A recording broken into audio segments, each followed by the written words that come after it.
Gold, trusted gold buyers. మీరు తాకట్టు పెట్టిన బంగారాన్ని విడిపించి ఈ రోజు ఉన్న మార్కెట్ ధరకు కొనబడును. అవునా, పిల్లల విషయంలో కొంచెం నెగిటివ్ కామెంట్స్ వచ్చినట్టున్నాయి కదా, మీరు పాప గురించి ఒక్కటే ఆలోచిస్తున్నారా? అవన్నీ ఏంటంటే సోషల్ మీడియాలో ఎలా ఉంటుందంటే మేడం, ఒక వీడియో చూసినప్పుడు ఆ వీడియో పర్పస్ ని ఆలోచిస్తారు, కానీ మన మైండ్ మాత్రం ప్రీవియస్ ఫ్యూచర్ అన్ని ఆలోచించి మనం చేస్తాం కాబట్టి ఇక అది ఆ కామెంట్ అక్కడి వరకే మనం తప్పేముంది. నాన్న ఫార్మర్ అయి ఉంటే మనం కొంచెం చదువుకుంటాం, మళ్ళీ మనం ఇంకొంచెం పిల్లల్ని చదివిస్తే వాళ్ళు ఇంకొంచెం సెటిల్ అవుతారు. కానీ కొంతమంది ఆ తప్పు లేదని మనం అనుకుంటాం, కానీ అప్పటి మందుకే చూసి నాన్నని ఊర్లో పెట్టి మీరేమో హ్యాపీగా ఎంజాయ్ చేస్తున్నారు అనే విధంగా కామెంట్ చేస్తుంటారు. వాళ్ళకి తెలియదు మేడం, తెలియకుండా అవన్నీ సోషల్ మీడియాలో ఉన్నా మేడం, అవన్నీ కామన్, పట్టించుకుంటే ముందుకు వెళ్ళలేము. ఇట్లా అనుకుంటే 5 years 6 years మేడం, చాలా వస్తుంటాయి, అన్నిటిని ఫేస్ చేసుకుంటూ వెళ్ళిపోవడం. కానీ నేను నిజంగా చెప్తున్నా, మీ గ్రోత్ అయితే నేను పర్సనల్ గా చూసా ఈ యూట్యూబ్ జర్నీలో. మంచిగా అసలు ఒక చిన్న బుడ్డి కారు ఉండేది, అది నానో కారు ఏ కారు గుర్తులేదు కానీ అదిగో ఆ కారు ఉండేది, ఇప్పుడు మంచి కారు కొన్నారు. మంచి ఎంత మంచిగా ఉన్న ఫ్యామిలీ ఉండడం అనేది గొప్ప విషయం. బాగానే సంపాదిస్తున్నట్టున్నారు కదా యూట్యూబ్. సంపాదన అంటే ఏముండదు మేడం, ఎంత వస్తే అంత ఖర్చు ఉంటుంది మనం. అదేంటి మళ్ళీ ఉంటుంది మేడం, ఇప్పుడు ఒక 8 మంది ఒక దగ్గర ఉన్నప్పుడు ఖర్చు ఉంటుంది మనం, ఆ పిల్లలకి ఇంకెక్కువ ఖర్చు ఉంటుంది. దాంతోపాటు నాన్ హాస్పిటల్ ఉంటుంది, హాస్పిటల్కి సపరేట్ ఉంటుంది మనం, ఒక 10,000 to 15,000 సపరేట్ ఒక పర్ మంత్ ఉంటుంది. దాని తర్వాత కార్ డీజిల్ ఎవ్రీ మంత్ ఒక 20,000 ఉంటుంది. తిరిగినా తిరగకపోయినా ఇక్కడనో వెళ్ళాల్సి వస్తుంది, అది ఇచ్చే మైలేజ్ 10 కూడా ఇవ్వదు. అప్పుడు బాగుండే, ఒక 5,000 అయిపోతుండే. ఇప్పుడు అట్లా కాదు, మనం కార్ తీసినాం అంటే నెల లోపల మనం 20,000 దానికి పెట్రోల్ పోసుకోవాల్సి వస్తుంది, 25,000 ఈఎంఐ కట్టాల్సి వస్తుంది. అది ఎదుగుతున్న కొద్దీ ఎదుగుతున్నాం ఎందుకని భయం కూడా వేస్తుందా ఏంటి? వేస్తుంది మేడం, నిజంగా వేస్తుంది, నిజంగా వేస్తుంది. దాన్ని ఎదుగుతున్నాం కానీ దాన్ని కాపాడుకోవాలి మనం. కింద పడిపోయామంటే అసలు లేపేవాళ్ళు లేరు, ఇంకా మాకు సపరేట్గా బ్యాక్గ్రౌండ్ అంటూ ఎవ్వరు లేరు మేడం. మేము ఒకరు అంటే ప్రిఫర్ చేస్తే మేము వచ్చిన వాళ్ళం కాదు, ఒకరు ఏదో మీకు చేయందిస్తే రాలేదు. కానీ నేను అందించాను, వాళ్ళు మమ్మల్ని మోసం చేస్తున్నారు, కానీ అది వాళ్ళకి తెలిసి ఉండాలి ఎప్పటికైనా. కానీ మాకు ఎవ్వరు ఒక చేయందిలేదు, కాకపోతే బ్యాక్గ్రౌండ్ సపోర్ట్గా మా బావ వాళ్ళు కొంచెం సపోర్ట్ చేస్తుంటారు. కానీ ఇక్కడ కలబడి నిలబడుతున్నాం అంటే అదని నిలుపుకోవడం కూడా చాలా కష్టమే కదా. చాలా కష్టం. అనుకున్నంత ఈజీ అయితే ఖచ్చితంగా ఒకసారి నిలబడాలంటే కింద పడకుండా నిలబడ్డం ఎంత గొప్ప విషయం, అంత కష్టం కూడా ఉంటుంది, దాని చాలా కష్టం, కష్టపడాల్సి వస్తుంది కూడా. ఏదో పెడుతున్నారులే, ఏముంది రోజు డైలీ వ్లాగ్స్ ఇన్ విలేజ్ అని పెడతారు కదా అని అనుకుంటారు కదా, వాళ్ళకి ఏం చెప్తారు అసలు మీరు?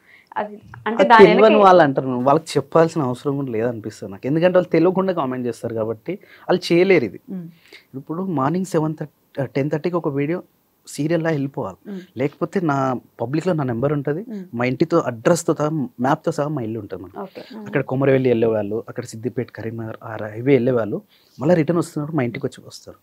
కొమరవెల్లి వెళ్ళిన వాళ్ళు ప్రసాదం తీసుకొస్తుంటారు, అక్కడ నుంచి ఎవరు వచ్చినా మా ఇంటికి వచ్చి కూర్చొని చాయ్ తాగి అట్లా వచ్చేస్తారు మేడం.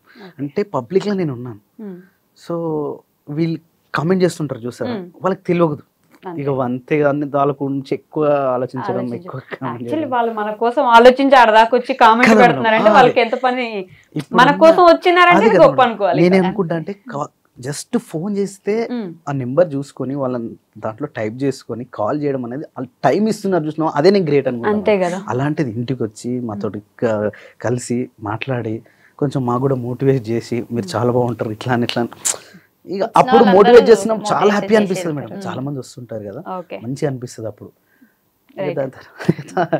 వీళ్ళకి తెలియదు కదా, కామెంట్ చేసే వాళ్ళకి తెలియదు. అంతేలే, సోషల్ మీడియాలో ఉన్నప్పుడు ఇది ఎంత ఉంటుందో అంత, అది కూడా అంతే. మాకు కొంచెం తక్కువ మేడం, అందరితో పోల్చుకుంటే మాకు కొంచెం తక్కువ ఉంటుంది నెగిటివిటీ, చాలా తక్కువ ఉండాలి. రెండు లేకపోతే అసలు భయం కూడా. స్వప్న గారు, అంటే అక్క అనుకొని అడుగుతున్నా, కొంచెం పర్సనల్ అనుకోకండి, ఉమెన్ కు ఉపయోగపడుతుంది అని అడుగుతున్నాను అంతే. నేను మొన్న ఒక వీడియో చూసా, అంటే రెగ్యులర్ గా చూస్తుంటాను కాబట్టి చూసా, ఈ బేబీస్ గురించి మాట్లాడుతున్నప్పుడు ఒక బేబీని కనాలంటే నేను ఒక బేబీని చంపుకోవాలని ఒక లైన్ వాడినారు కదా, చాలా ఎమోషనల్ అనిపించింది. ప్రామిస్ గా చెప్తున్నాను, నాకు ఇంకా పెళ్లి కాలేదు కానీ వినడానికి నాకు అది కొంచెం మరి హార్ట్కి ఇట్లా టచ్ అయింది అనమాట. నిజంగానే ఇప్పుడు 3 అబార్షన్స్ అంటే ఆల్రెడీ మొత్తం 5 1 అబార్షన్ అంటే 2 డెలివరీలు అన్నట్టు, ఒక అబార్షన్ అంటే 2 డెలివరీలు అయినంత సమానం. మరి అంత పెయిన్ ఉంటుందా? బా నాకు 3 అబార్షన్స్ అయినాయి. 3 అబార్షన్స్ రీసెంట్ గా మొన్న ఇప్పటికి ఒక 1 month అయిపోయింది అంతే. Just 1 month. 1 month బ్యాక్ అయిపోయింది. తెలియకుండా అయినాయి 3 అబార్షన్స్ మీకు. 3 అబార్షన్స్ అంతే. అంటే ఇది థర్డ్ది మాత్రం మాకు ప్రెగ్నెన్సీ అని తెలియలేదు. హాస్పిటల్ కి చెకప్ కి వెళ్తే కూడా అంటే నీకు బ్లడ్ లేదు, నువ్వు వీక్ ఉన్నావమ్మా అని చేసి చెప్పారు అనమాట. సో మేము కూడా అంత ఏం పట్టించుకోవాలి, బ్లడ్ లేదని. టెస్టులు చేపిస్తే కూడా నో రిజల్ట్ అనే వచ్చింది. ఓకే. మాకు పాప ఫంక్షన్ ఉండే, పాప ఫంక్షన్ అయిన నెక్స్ట్ డే నుంచి నేను చాలా సిక్ అయిపోయినా. అసలు నాకే తెలియలేదు అనమాట. ఇంకా నాకు ఈయనకి చెప్తే ఈయన హాస్పిటల్ తీసుకెళ్ళి స్కాన్స్ అవన్నీ, మాకు స్కాన్ తీస్తేనే తెలిసిందనమాట నువ్వు ప్రెగ్నెంట్. ఓకే. మరి ఫస్ట్ అబార్షన్? ఫస్ట్ది 4 months మంచిగానే ఉన్నది, నాకు కన్సీవ్ అయిందని తెలిసిన 4 months బాగానే ఉంది, కానీ బేబీకి హార్ట్ బీట్ లేదని చెప్పి. సో అది ఎట్లా వెళ్ళిపోయింది. సెకండ్ది కూడా సేమ్ హార్ట్ బీట్ లేదు, ఈ థర్డ్ది కూడా సేమ్ అంతే హార్ట్ బీట్ లేకని. మాకు తెలియలేదు, ఒకటి స్కాన్ చేసిన తర్వాత తెలిసింది హార్ట్ బీట్ లేదని. ఫాదర్కి ఎలా అయినా ఉండని కానీ మదర్కు బాధ ఉంటుంది, చిన్న కాల్లో లేకపోతే ఏదో ఒక బేబీ ఫామ్ అవుతుంది అనే ఒక ఊహలో. ఆ ఫీల్ కొంచెం వేరే అనిపిస్తుంది. ప్రెగ్నెన్సీ ఫీల్ అనేదే వేరు, కానీ ఇంక అందులో పోయింది అనేసరికి బాధ ఉంటది. ఇప్పుడు ఆల్రెడీ 2 పిల్లలు ఉన్నారు కదా, అడగొచ్చా? ఫస్ట్ అడగొచ్చు, చాలా కామెంట్స్ కూడా వచ్చాయి. చెప్దాం అనుకున్నా మాకు టైం లేక. థర్డ్ బేబీ కావాలని చూస్తున్నారా లేకపోతే? కావాలి మేడం. ఎందుకంటే మేడం ఇప్పుడున్న సిచ్యువేషన్ లా ఎందుకు కావాలంటే, మా అమ్మకి ఒకటి ఇద్దరే ఉంటే, మా అమ్మ వర్షన్ ఇద్దరే ఉంటే చెప్పలేము, అది ఇన్సిడెంట్ ఏదైనా కావచ్చు, ఏ టైం ఎలా ఉంటుందో తెలియదు. ఒకరే ఉన్నారనుకో సమ్ సిచ్యువేషన్, ఒకరే ఉంటే చాలా బాధ ఉంటుంది.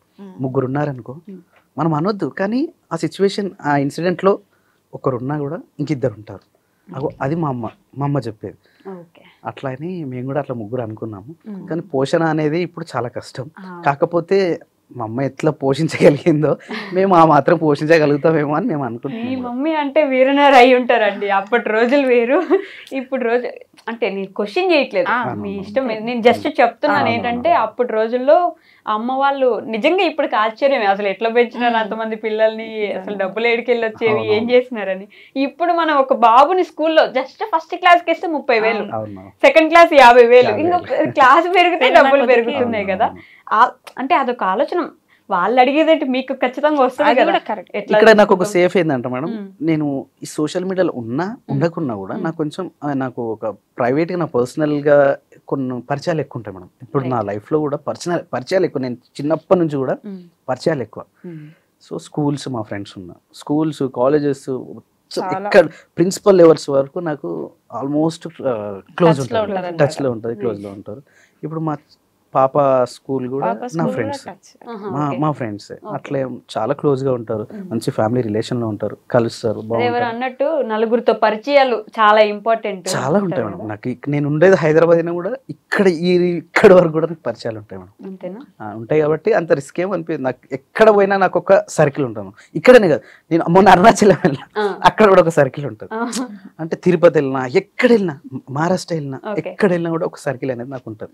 సో దానివల్ల ఈ పోషణ అనేది నాకు అంత ఇబ్బంది ఏం అనిపించదు మేడం. అంటే మీరే ఇందాక స్టార్టింగ్ లో అన్నారు కదా, నేను చాలా కష్టపడి వచ్చాను, నన్ను ఎవరు చేయించడం లేపలేదు. ఈ కష్టపడి వచ్చిన వాళ్ళకి ఏంటంటే అదొక ధైర్యం ఉంటుంది. మళ్ళీ పడిపోతే కూడా నేను మళ్ళీ కష్టపడి లేచి రాగలను కదా, అదొక ధైర్యం ఉంటది కదా.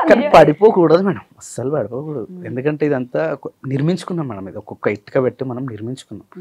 ఇది అంత ఈజీగా పడిపోదు. ఫస్ట్ ఆఫ్ ఆల్ పడిపోవడం అంటే అది ఒక మన మిస్టేక్ అయి ఉండాలి ఫస్ట్. మన మిస్టేక్ అయితేనే ఇది పడిపోతుంది. సో మన మిస్టేక్ లేకుండా ఉంటే మనం ఇంకా పైకి ఎదుగుతూనే ఉంటామని నేను అనుకుంటాను. ఒపీనియనా? మొన్న పాపది శారీ ఫంక్షన్ వీడియో చూసాను నేను. కానీ ఇంత చిన్నప్పుడు అంటే మామూలుగా శారీ ఫంక్షన్ అంటే ఏదో ఒక 11 ఏళ్ళు అలా చేస్తారు కదా, ఎందుకని ఇంత చిన్నప్పుడే? అంటే నాకు మా మమ్మీ 5 years కే చేసింది. సో మా మమ్మీ కూడా నా పాపకి కూడా సేమ్ 5 years లోనే చేశాను. అంటే మా అత్తమ్మకి చాలా ఉండే అనమాట. అంటే ఈ సిక్ అయ్యే ముందు కూడా నేను మా మమ్మీ తోటి బియ్యం పోయించుకొని బాబుకి ఉయ్యాల అవన్నీ వేసి, పాపకి నేను ఉన్నప్పుడే శారీ ఫంక్షన్ చేయాలి అని అనుకుంది. చాలా ఉండే. 3 months లో బాబు 3 months ఉన్నప్పుడు చేద్దాం అనుకున్నాము. అప్పుడు మమ్మీకి పెరాలసిస్ వచ్చింది అనమాట. సో మమ్మీ కొంచెం టైర్డ్ ఉండి నేను చెయ్యలేను, ఇప్పుడు 5 months లో చేస్తాను. 5 months లో అత్తమ్మ అట్లా అయిపోయింది. సో ఆమెకి కోరికుండే నా మన్మరాలకి చీర కట్టించినప్పుడు నేను చూడాలి అన్నట్టుగా ఆమెకుండే.